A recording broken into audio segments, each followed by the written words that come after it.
kay niya bar reception. Ina. Oo.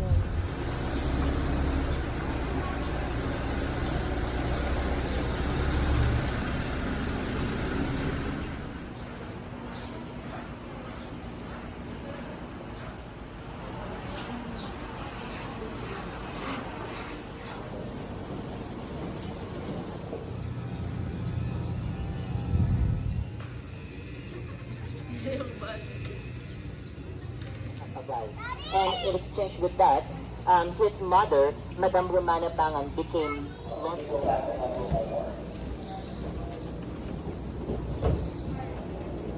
So, hintayin lang po natin yung iba bago po tayo mag-start again.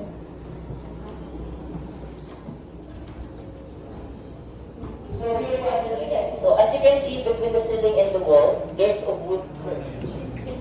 Yan po yung replica. Nakikita niyo pong itsura ng estatwa na yan po yung itsura ni Mr. Acuzar. first part of the house, and that is the second part of the house. Yung unang parte po Ninyo, mas epektibo na inilaga nyo para po mas makuha nyo pa po yung kanyang again po. So before the wooden part of the house, so kailangan po natin tanggalin yung ating mga footwears.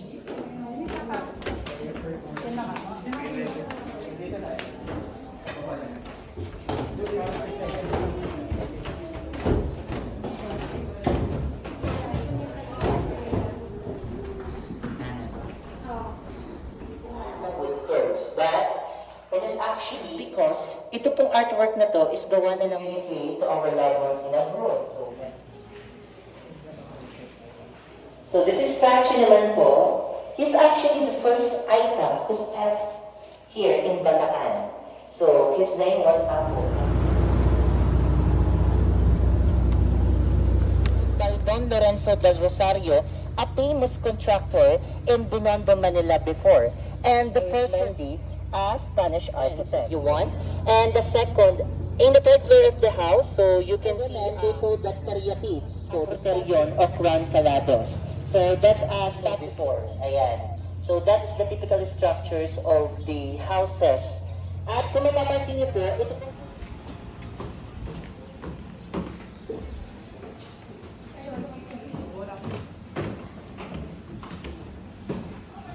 Oh, yeah.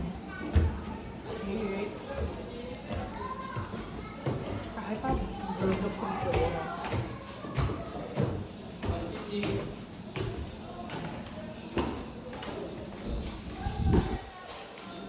Beth, I'm sure mas bullying yung Romania. This is so fucking scary. Bakit? Gawin.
Pareha kami.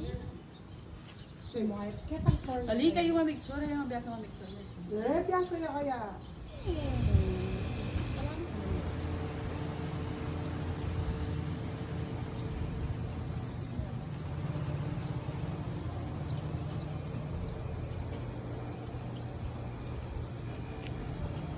Why ni picture mo ko going down the bridge?